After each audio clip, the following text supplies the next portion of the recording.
right, shalom. First and foremost, want to give all praises, all honor, and all glory unto Yahweh, Bahashem, Yahweh Shai, Bahashem, Kai Kodash. Double honor to the apostles, elders, and bishops of the great millstone. Shalom to you, brothers, Christians, truth and sincerity all over the earth. And just want to touch on something real quick. As I watched the elder Apostle Gabar's video earlier, and as I was watching it, as he was going over this, some thoughts and some scriptures popped in my mind. So pretty much I'm going to get right here. But before I start playing a little bit of his video, what I want to just say on speak. Before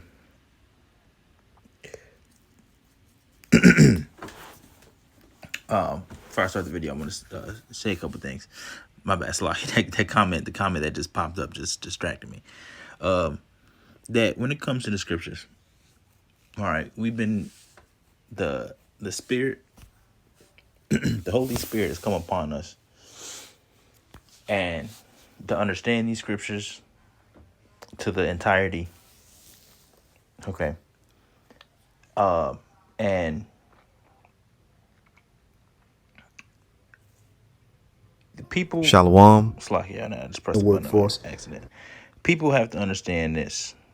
When you go into the scriptures and you're teaching from them, you have to teach the entirety of what's written in the scriptures. And you can't be ashamed of what's in the scriptures. If somebody has asked you, do you believe that? Do you believe this? Yes. Because you are supposed to believe the whole entire thing. You're not a Christian. We're not Catholics where they pick out they pick and choose what they want to believe and what they want to discard. Nah, we believe this part, but we don't believe that. Or you believe you believe something false in the scriptures. You believe something that you believe to be false in the scriptures, or true, but that is false. Like Christians say you can eat whatever you want to eat, yada, yada, yada. Or the Catholics believe in the Virgin Mary thing and all that other stuff. Or Christians also believe the Savior looked like Leonardo DiCaprio. All these different things, man. You have to believe on the scriptures 100%. And then when it comes to you teaching the scriptures, you have to teach it 100%. You can't pick and choose based off your congregation on how you want to make it seem soft and appealing, and you want to bring in new followers, so you're not really going to bring that out. You're going to try to twist this. It really means this, but it really doesn't. You have to bring out what is actually in the scriptures in the complete entirety. You can't have one lie in the doctrine or the whole doctrine is off. Everything falls apart. And you have to understand, which the topic in particular is going into the women, the young women. And you have to understand this. There's cultures, even to this day, like the elder was saying, normally in the East, mainly in the East, that go off those traditions. As in, once a woman, and a lot of people's not gonna like to hear it, but it doesn't matter. It's the truth. At the end of the day, we're not here to appease your emotions or please your emotions, to give you a feel good message. This is not Christianity, man. We're here to tell you, thus saith the Lord, thus says the Holy Scriptures, and if you like it or you don't, it does not matter. And if you don't like it, you can kick rocks, man. You can keep it moving. You cannot be ashamed of what's in the scriptures. You have to bring out what it is in the entirety. So people talk about the grape situation. They talk about the grape situation. Oh, you people, or they said, oh, GMS is this and oh, GMS is that, or da da da da. Nobody is telling you to go do that. You have to understand that you're going to be a judge on earth. If the situation was to arrive, what do you do about the situation? It's not that really hard to understand. I don't know why people make a big deal about it. It's because your Western mentality has been all screwed up. You part of that Esau juice, that Babylon juice. It's stuck in your bloodstream, man. If that situation was to arise, the scriptures tell you what to do in that situation. And also, another situation that Israelites seem to have a squirmy stomach to, another topic, thing that's in the scriptures is this whole thing right here that the elder's going into about once a woman is past the flower of her age, she can marry. And you know what that means. We know what marriage is according to the scriptures. Because at that time, a woman becomes a woman. You're able to bear children, and just like when a man goes through his puberty, once he becomes a man, he's able to impregnate women. You see, now nobody's saying in America, Babylon the Great, hey, go do that, because you have to be wise in this place. You're not gonna be able to go do that. See, in the scriptures it says this mystery Esau. They go, okay, and shackle you up in handcuffs. You understand? Nobody is telling you go do that in this day and age. But all right, so lucky on that phone call. All right, so like what I was saying, I don't remember what I was saying, man. Like I was I was saying, what was the last thing I was saying? But just pick up where I think I left off at was going into you have to teach the whole thing. And when it comes, oh yeah, that's what I was talking about. When it comes to the flower of the age, that's when the woman becomes a woman, and we're gonna get that in the scriptures.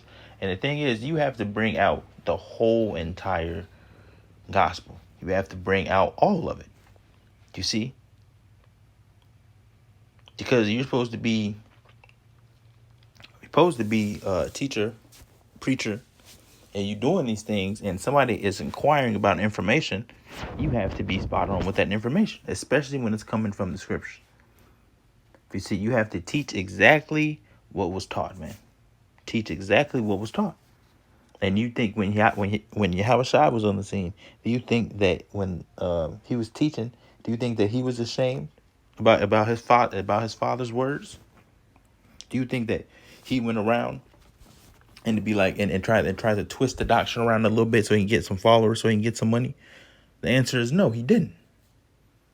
Do you see?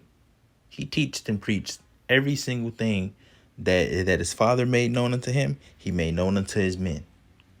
Do you see? And the things that the disciples heard from him, everything that they heard from the Lord, that they got taught from him, they taught the same exact thing. Do you think they were trying to heap followers unto themselves and try to get money, and like, no, Yahweh Shai didn't say that. No, this is not what it is. It means this.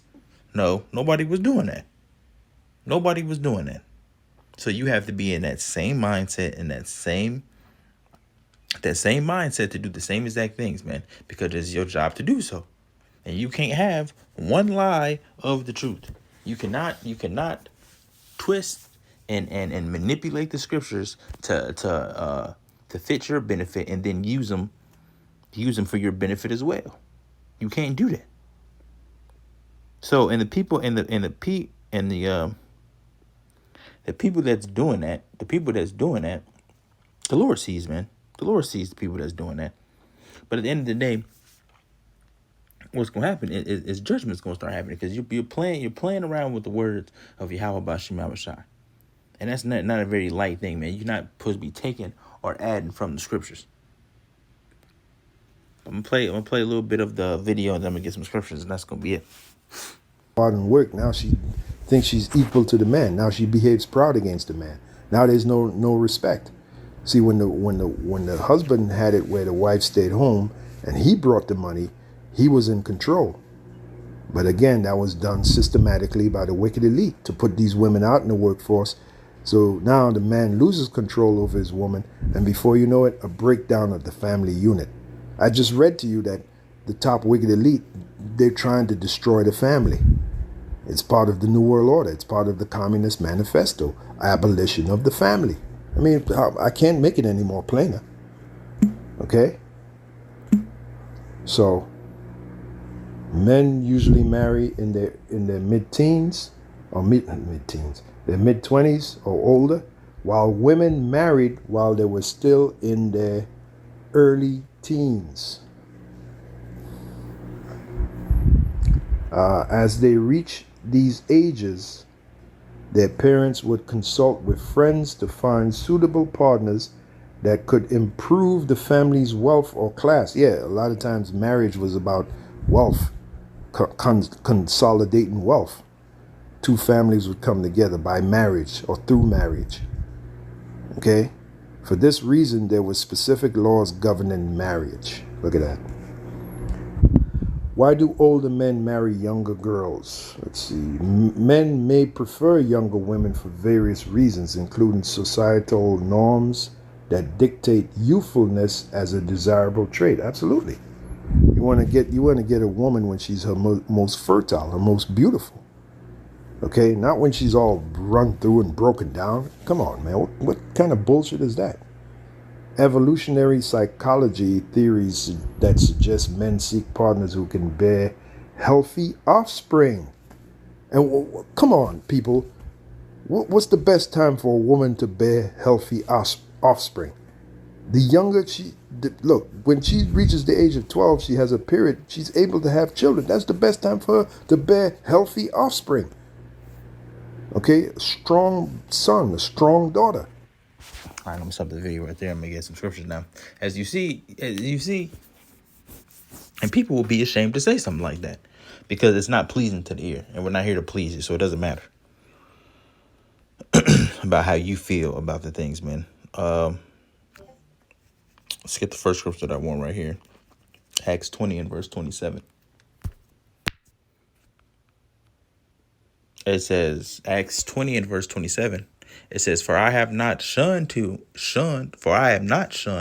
declare unto you all the counsel of the Most High, man. Read that again, Acts 20 verse 27. For I have not shunned to declare unto you all the counsel of the Most High, man. And what's something that's in the counsel? Let's get this, man. 1 Corinthians 7.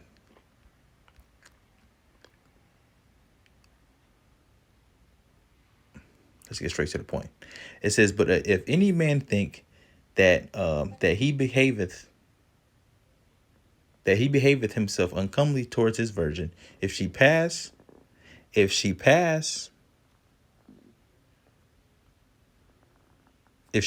flower of her age, need so require, let him do what he will, he sinneth not, let them marry.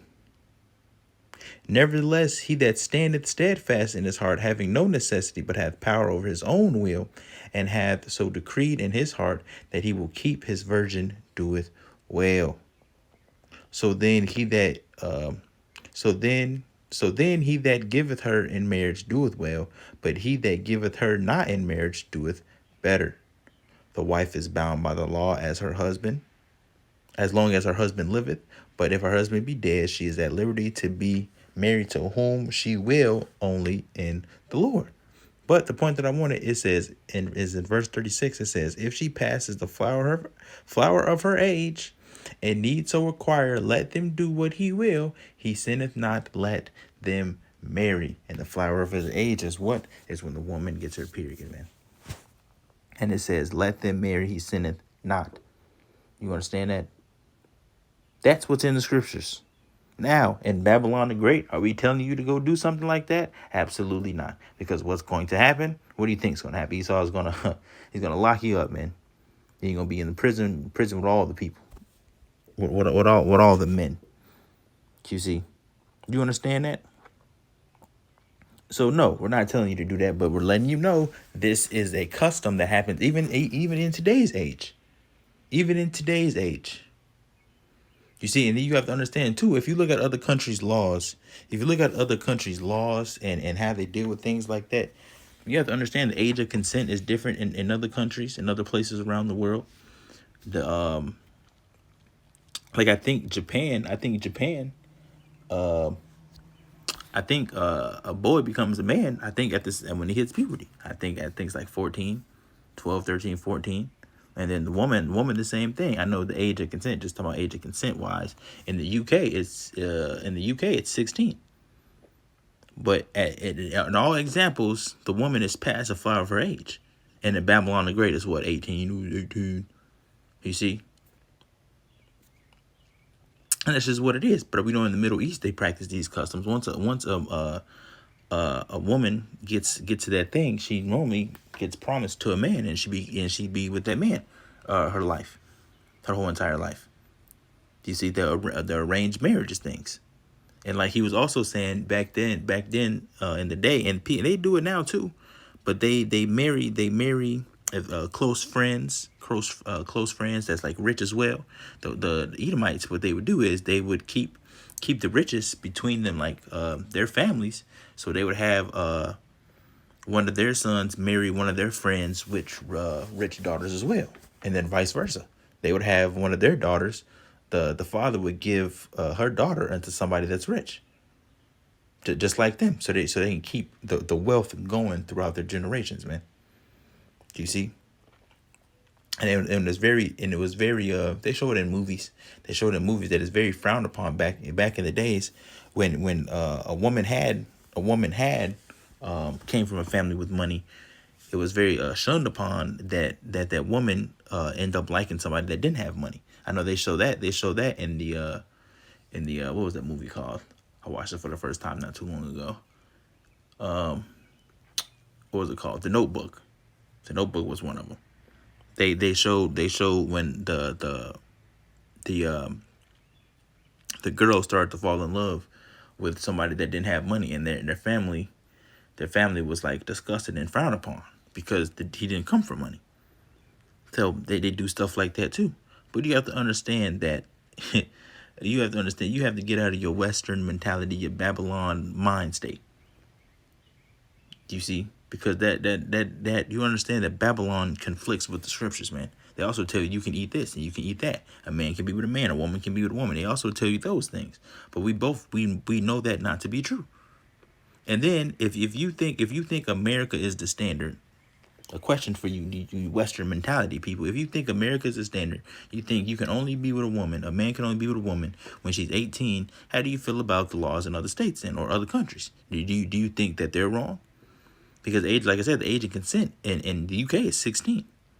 So is it 20-year-old men being with a 16-year-old woman in the UK, is that wrong? Do you see? So it's just like Babylonians been and Americans, man, just been just everything, bro. Just everything. Let's get the next one. At the end of the day, this is what it is right here. This is what you can't be. You see, Romans 1, I think it's 11. It's 11. Oh, bear with me. I thought it was 8.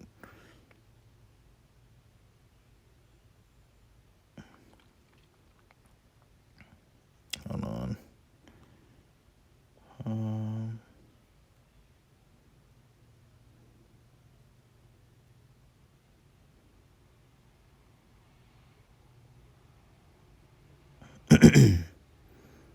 Here it is, 16. We're going to start at Romans 1 and verse 15. And it reads, it says, so as much as in me is, I am ready to preach the gospel. I am ready to preach the gospel to you that are at Rome also. It says, for I am not ashamed of the gospel of the anointed, for it is the power of the Most High unto salvation to everyone that believeth, to the Jew first and also the Greek. For therein is the righteousness of the Most High, revealed from faith to faith, as it is written, the just shall live by faith. You see? Right here, it says, for I am not ashamed of the gospel of the anointed. You cannot be ashamed of the gospel of the anointed. So what happens is what? You have to bring out everything in here. Whether people for there, whether for here or whether for there, whether no matter what they do, they frown their face, they talk about you, they call you this, they call you that, they revile you, they call you names and you this and you that. Doesn't matter. You have to do what you got to do, man. And you cannot be ashamed of the gospel. You have to bring out what's in here. You have to bring out what's in here. Somebody say, oh, so this happens? So you think that's true? Yes. I know it's true because it's in the scriptures. That's what it says. On past the Pharaoh age, it says, let them marry. Sinneth not. He sinneth not, let them marry. And we know what marriage is according to the scriptures. It's sex. When a man lays down with a woman and a woman lays down with a man. They both come together, do the 1-2. That is your wife. That is your husband. You see, once she's past that age. Once that's past that age. And best believe in the kingdom, what do you think is going to happen in the kingdom, man? More than likely, everything's gonna go back to normal, and other nations going to be doing it too. We probably going to be doing it too, man. Here, I'm going to give you my daughter. And then yada, yada, yada.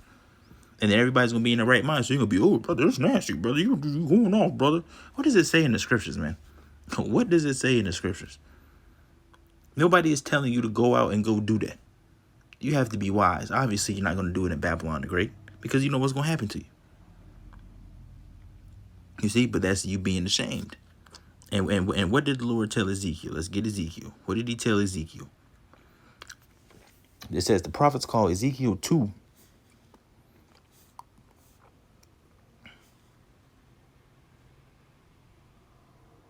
I'm going to start at 3. And he said unto me, Son of man, I send thee to the children of Israel, to a rebellious nation that hath rebelled against me. So obviously, Israelites, they rebel against the Most High, man. So the one, do you think the ones that's rebelling, do you think the Spirit's entering into them? Do you think they're going to understand what's going on in the scriptures? Absolutely not. It says, I send thee to the children of Israel, to a rebellious nation that hath rebelled against me. It says, they and their fathers have transgressed against me, even unto this very day. It says, for they are impudent and stiff-hearted. I do send thee unto them, and thou shalt say unto them, thus said the Lord. Yahweh Ba'ashem Yahushua, man. It says, and they, whether they will hear or whether they will forbear, for they are a rebellious house, yet shall know there hath been a prophet among them. And thou, son of man, be not afraid of them. See, that's the thing is, you people are afraid of the Israelites. You're afraid of the woman because you think they're gonna say something to you. They're not gonna send you your Cash App money no more. People gonna start leaving your congregation. They're gonna start leaving your camp. They're gonna start making videos about you saying you do this and you that. And you won't be able to take it. So that's why you're not gonna bring it out. That's why you're gonna twist the doctrine. You're gonna twist the scriptures so it can fit you. Do you see? It says, be not afraid of them, neither afraid of their words. Oh, you're a rapist. Oh, you like children. They're going to say all types of things, man. Be not afraid of their words.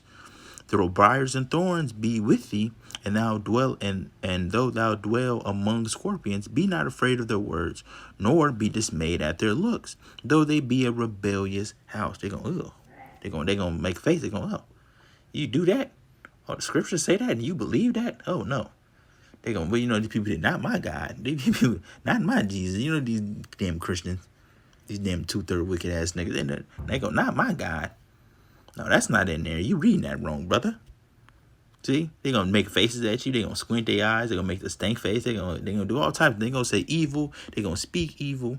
They gonna go on the internet making videos. They gonna frown their faces. It says nor be dismayed at their looks. It says, though they be a rebellious house, and thou shalt speak my words unto them, whether they will hear or whether they will forbear, for they are most rebellious. It says, but thou, son of man, hear what I say unto thee, be not thou rebellious like that rebellious house. Don't be like them. Bring out what's in the scriptures. Be not, like I said, bring out what's in the scriptures. Don't be rebellious to them. I tell you not to do this, you don't do it. I tell you can do that, you go ahead and do it. You see, don't be like them. Because at the end of the day, what lies for the 2/3 of Israel? What lies for the rebellious house? Death. It says, be not thou like the rebellious house, open thy mouth and eat that I give thee. It says, and when I looked, behold, a hand was sent unto me, and lo, a roll of a book was therein. And he spread it before me, and it was written within and without. And there was written therein lamentations and mourning and woe. And that's the scriptures, man. And that's what's all throughout the scriptures. Lamentations, mourning, and woe. It's not just no John 3:16, God so loved the world, and all the other stuff, man. And it's not just a fairy tale feel-good book. Everything is in here. It talks about death, destruction, laws, judgment, wars, people. It gives you everything that you need to know in here, man. Everything that you need to know. And guess what? Why would you try to sit here and try to please the most rebellious, a rebellious house? They're going to talk evil about you. They're going to speak these things, and let them. Because the Spirit is not dealing with them. You have the Spirit. So you need to bring out what the Spirit is giving you. And you need to bring out the word and the truth in all of the entirety. Don't try to bring it out don't try to not touch on the topic. It's because it's a, what do people say? It's a touchy subject or a touchy topic. I don't think that's the right word, but let's just say that. A touchy topic. So you don't want to bring it out. You don't want to talk about it that much. You don't want to really bring it up because your congregation might not like it. Women might stop following you. People might stop paying your Cash App.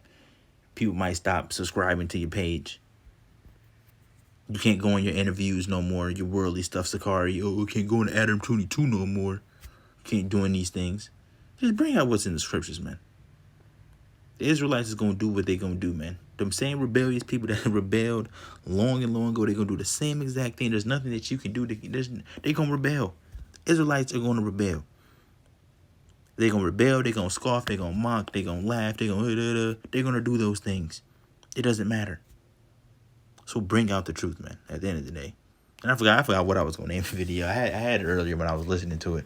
Israelites, pull your panties out of the bunch. Something like that, man. Because that's what y'all need to do, man. Just bring out what's in the scriptures at the end of the day. Just bring out what it says. But y'all too afraid to do that because, brother, I don't want them to believe that about the scripture. Now I need my money, brother. Cash apps and Zales and all types of things that they got in the comment section all over their videos. And when you actually bring out the actual truth, people don't like that. But at the end of the day, it's going to be more wicked Israelites and there's going to be righteous Israelites. There's going to be more false prophets than righteous prophets, than true prophets at the end of the day. And it's very clear to tell who's going to be a false prophet by the doctrine that they teach. You see? And that's pretty much. I'm going to play a little bit more of the Apostle Gabar video. And then if I get hit with any more scriptures, I'll bring them out. But it's pretty much it, man. So we're going to play a little bit more. And then we're going to get ready to close it out. Well, the daughters necessarily don't have to be strong, but strong as in healthy. But a strong son, the men had to be strong. The boys had to be strong. They grew up into men. See? I mean, it's just common sense. And you got guys like Deacon Asa. He wants to marry young girls. Just shut the hell up, nigga.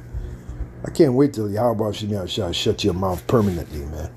Because all that jumps out of it is nothing but emotional psychobabble. I'm talking about you, Deacon Asaph.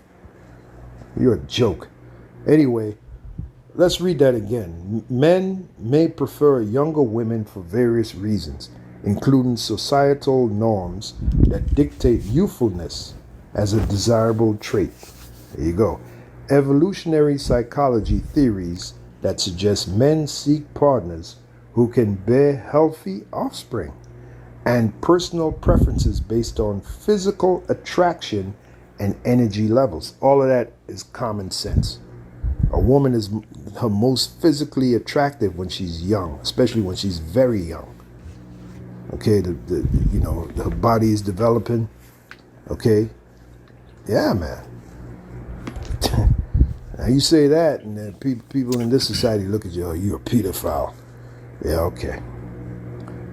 Okay, again, they're a victim of the society being turned upside down. I read to you the scripture, Isaiah 29. Surely your turning of things upside down shall be esteemed as a potter's clay. At what age did Roman girls become adults? Let's see that. For girls, the legal situation seems to have been far less ambiguous. At the fixed age of 12, they were considered marriageable. Come on, man. Hey, Deacon Asaph, you clown. Are you hearing this? Are you hearing this? I hope you see in this video. I hope you see this part. And the thing is, IUIC will never teach that. At all the women and stuff that they have in that congregation, IUIC will never. They don't even teach the names. They don't even teach the Sabbath right. IUIC will never. IUIC would never do something like that. They would not ever openly go into the scriptures, go into that and bring it out, man. Because it's all about that money. It's about that money, and law infringes. That's all it's about. Law infringes and money. That's what it's about. And they know women's not gonna want to hear that. That's not gonna sit right with the woman. So what's gonna happen is they're not gonna bring it out, and they're gonna try to do that what they did with the video where he was going into where he pulled up an old video from the apostles from the old video from the apostles, and he was making fun. See, and he said, "What does the scripture say? Neither be dismayed by their words or by their looks, man." Because they're going to do that. They're going to do that. It's always the people that speaking the truth that the people have a problem with. At the end of the day, it's always the people that have the truth. Nobody ever has a problem with the people that's false prophet, that's being false prophets. You see, because because they're wicked, man. It's gonna be more false prophets, and more people gonna flock to the false prophets. You see, because they're gonna please their ears. You see, that's what they're gonna do. They're gonna please their wickedness. So they're gonna naturally flock to it. And when you get on them and tell them, no, you can't do that. This is the truth about this is the truth about that. Then I don't want to hear that. I don't want to do that. That's not true. And then they try to, and in their own head make up their own conclusion of why that's not true, and then go follow a different group. Because what you're saying is too harsh for them. They're ashamed of the gospel at the end of the day. So that's it, man. So you Israelites need to pull your panties up, man. Pull your panties out of a bunch. Teach the scriptures, man, about exactly what it is. So that's it, man. Hope the lesson was edifying. Hope you guys have something out of it. I want to give all praise, honor, and glory unto Yahweh, Bahashem, Yahweh Shai, Bahashem, Rakakodash. Catch you guys in another lesson. Lord willing. Shalom.